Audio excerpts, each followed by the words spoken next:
रोजचं गाईचं दूध किती होतंय 1000 रुपयाचं. समजा 1000 रुपये 500 रुपये खर्च झाला पाहिजे ना तिला. ना 1000 खर्च व्हायला ते गाईचं पैसे केव्हा नाही होणार. गाय ती सुधारणा का होणार त्याची ना. त्यावेळेस वैरण स्वस्त आहे त्यावेळेस घेणं लय महत्वाचं आहे ना. ही काय करणार स्वस्त वैरण आहे त्यावेळेस हाय वैरण म्हणून थांबणार. आणि ज्यावेळेस वैरण 4000 टनानं ऊस आहे त्यावेळेस 4 4.5 टनानं ऊस आहे त्यावेळेस घ्यायला पडणार. मग ती गायचं दूध व्हायचं 5000 आणि ह्याची वैरण पेंट व्हायची 10,000ची. मग अडचणी ते येणार ना. ऑटोमॅटिकच अडचण येतात त्याला काही विषय नाही. अजून काय नाही आम्ही काय हे आठवलं काय करतोय आपलं मालवा गोल्ड गव्हाचं पीठ वगैरे बऱ्यापैकी गायशाला चालतोय. मग गाय जाम राहते ना त्यामुळे दूध पुढे पिळते त्या. नंतर ही गाय आठवल्यावर गाय यूज तर त्यांना पेंड चालणं तर आटले आणि दूध देते पेंड चाललं दुधाला वाढून मास्टर होतं असं म्हणून जर हे केलं तर ते गाय खराब राहते. त्या खराब राहिल्या का पुढे गेल्यावर पुन्हा दूध देत नाही का. हां गायच्यात कारण म्हणजे ताकद राहत नाही ना.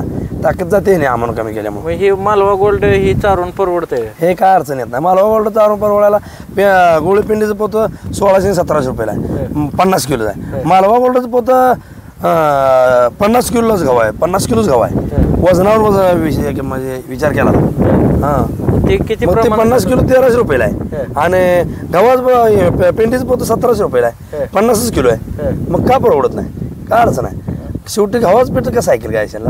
किती प्रमाणात चारता तुम्ही गव्हाचं पीठ. प्रमाणात काय एका टायमाला अर्धा किलो एका गायला.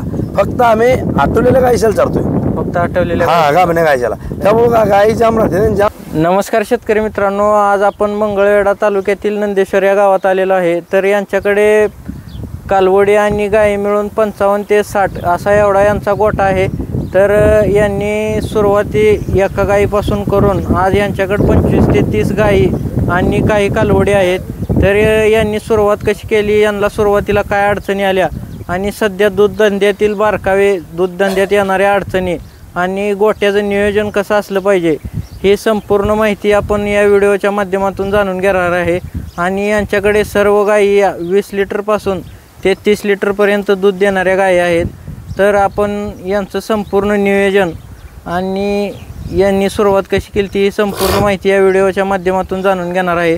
तर अजून कोणी आपल्या चॅनलवर नवीन असेल तर चॅनलला सबस्क्राईब करा, म्हणजेच असेच नवनवीन यशोगाथा आपल्यापर्यंत पोहोचत राहतील. नमस्कार. नमस्कार. आपला परिचय. दयानंद लक्ष्मण गरंडे नंदेश्वर. आपली या व्यवसायाला सुरुवात कधी झाली.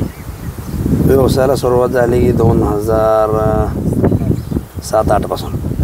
सुरुवात करताना कशी सुरुवात केली. काय एक घरची गाय होते त्या गायीपासून आपण एक पाडी झाली पुन्हा एक वाढवल्या.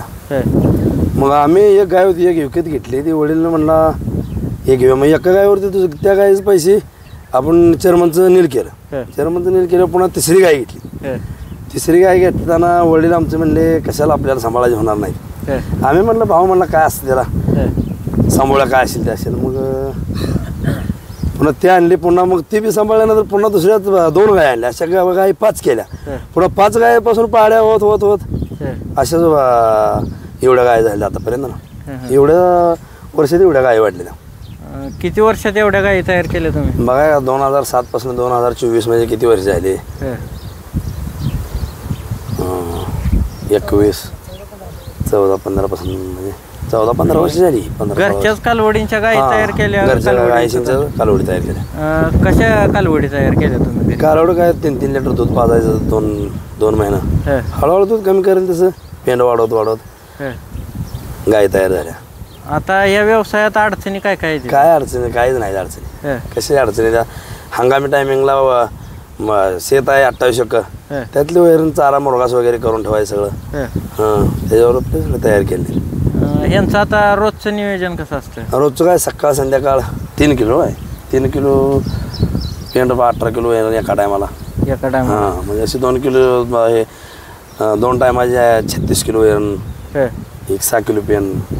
दिवसभराची दिनचर्या कशा. काय नाही निवांत हाय पाणी जाऊन ह्या गोट्यात सोडल्या का बाकीचा काय विषय नाही. गायशीचा त्रासच काय नाही. हे थोड्या माणसावर गोठा व्यवस्थित राहतो काय अडचण नाही. किती जण काम बघताय या गोट्यात. काम काय 2 भाऊन दोघांचे 2 मंडळी आहेत बघते. किती गाय आहेत आता आपल्याकडे टोटल. आपल्याकडं गाय आहे की 30 गायी द्या आणि 20 पाड्या असे 50 न गाय टोटल. ह्यात आता कालवडी संगोपन कसं केलंय तुम्ही. एक महिन्यात 3 लिटर दूध, पुन्हा दुसऱ्या महिन्यात 2.5 लिटर पाजत हळूहळू दूध कमी करत 3 महिन्यात दूध बंद करून टाकायचं आणि पाडे व्यवस्थित तयार होते. जंतावरला डोस वगैरे देत. किती दिवसाला डोस द्यायचा जंतावर? ते 3 महिन्यात एक डोस द्यायचा जंताचा. हां. आणि कालवडीची गाय 9 महिन्यात पाडी गाभ जाणार. 9-18 महिन्यात गाय चालू झाली. आता आपल्याकडे किती लिटर पासून किती लिटर दूध देणार आहे गाय त्या? आपल्याकडे आहे 30-32 लिटर दूध द्यायच्या दिवसाला. दूध आता एवढ्या दूध देणाऱ्या गायच्या मग दूध वाढीसाठी तुम्ही काय केलं काय केलं पाहिजे दूध वाढीसाठी? सगळं सकाळ संध्याकाळ 8-9 वाजता, सकाळ 8-9 वाजता वाळला चारा, वाला चारा काय पाहिजे ते द्यायचा. 5 किलो वाले वैरण, 30 किलो वाळले वैरण, असं दोन्ही मिक्स करून अग्रोमेन पावडर वगैरे चारून आपले हाय गाय एकदम व्यवस्थित राहते. काय दुकान अडचण नाही. कसं नियोजन असतं यांचं म्हणजे पूर्ण गोठ्याचं दिवसाचं नियोजन कसं चालतं तुमचं? दिवसभरात काय नाही, सकाळ 2 तास संध्याकाळ 2 तास. हां, दिवसभरात काय नाही. 5-2 गोठे सोडले काय संध्याकाळी 4 वाजता 6 वाजता सगळं क्लिअर काम होतं गायचं. काय अडचण नाही. गायचं एवढं काय पण गायचं काहीच तयार त्रास नाही आपल्याला. काय काय काम असतं त्यामध्ये? काम काय हीच की पेंट वैरण चारायचे आणि धारा काढलं कामच झालं. 5-2 गोट्यात सोडून दिल्या. आता गोट्यात काय काळजी काय घ्यायला लागते गाय आजारी पडू नये म्हणून? काळजी काय रोज आपण आपल्या समोर गाय असल्यामुळे काय विषय येत नाही ना गायचं. कुठल्या गायला रोजचं गायचं म्हणजे काय चॅलेंज आहे, आज गायचं काय चॅलेंज आहे ते करत ना आपल्याला. त्यामुळं काय लगेच आपल्याला जाणून येते ना. चाऱ्याचं ही नियोजन कसं केलंय तुम्ही आता काय चाऱ्याचं आता पावसाळ्या हंगामीला चारा एकदम मुरगास आहे. सगळं साठवून ठेवायचं, स्वस्त मध्ये साठवून ठेवायचं. उन्हाळ्यावर चारायचं. आपल्यात काय उन्हाळा फक्त गायशाला पाणी असते. एक वापा बागायत होत नाही. नाही. आता एखाद्या तरुणानं जर या व्यवसायाला नवीन सुरुवात करायची म्हणलं तर त्यानं कशी सुरुवात? त्याने एक गाय घेऊन करायला नाही, एकदम करायला गेला अडचणीत येणार. काय काय अडचणी येते त्या व्यवसायात? अडचणी म्हणजे काय, चेअरमनचं घेणार पैसे $1-1.25 लाख रुपये आणि एक गाय दूध देणार 9-10 लिटर. त्यातनं गाय आजारी पडली, त्या गायनं काम लावलं तर ते $1-1.25 लाखाला काम लागलं. पुन्हा ते चेअरमनचं पैसे द्यायला 5 रुपये 3 रुपये टक्क्यानं भागवणार. पुन्हा ते अडचणीत येणार. एक गाय पाडी, एका गायच काय हो, तिला पाडी होणार, ती पाडी गाय करणार. अशा टप्प्याटप्प्यानं करत किंवा त्या गाय सांभाळून त्या गाय चेअरमनचा ॲडव्हान्स भागवून पुन्हा दुसरी गाय घ्यायची. पुन्हा त्या 2 गायची त्याचे पैसे भागवून पुन्हा तिसरी घ्यायची. असं केलं तर त्याला काय अडचण येत नाही ना. एकदम कापणार घ्याय गेला का ती अडचणीत येणार ना 100%. 10 गाय घेतल्या म्हणजे कसा ते केव्हा पैसे नेल होणार. आता बरेच पोरं काय करते ते कुठं जर पुण्यात नोकरी ही 10-15 हजाराची करते ते, अशा पोरांना काय सांगाल तुम्ही? अशांना एकच गाय करावं लागणार ना. असं करावं लागलं तर मग ते त्यांना पुन्हाच बरं मग इथं येऊन फार अडचणी देणार. असं होणार. एकच गाय करावं लागणार. हां, कशा गाय वाढवल्या पाहिजे एका गायीपासून? एक गाय आणायची, त्या गायला पाडी झाली तर त्या गायची पाडी एक पुन्हा त्या गायनं तिचं ॲडव्हान्स म्हणजे कर्ज आहे ते चेअरमनचं नील केलं. पुन्हा दुसरी गाय आणून अशा 2 गायीच्यावर नील करत पुन्हा 1-2 गाय आणत अशा गाय वाढवा लागणार. हां, एकदम करायला गेलं तर ती पैसे नील होणार नाही तर अनेक अडचणी येणार. नवीन असल्यामुळे त्याला जमणार नाही. गाय आजारी पडलेली, मास्टर झालेला आणि बारकावे लक्षात घेऊन धंदा करायला अडचण नाही ना.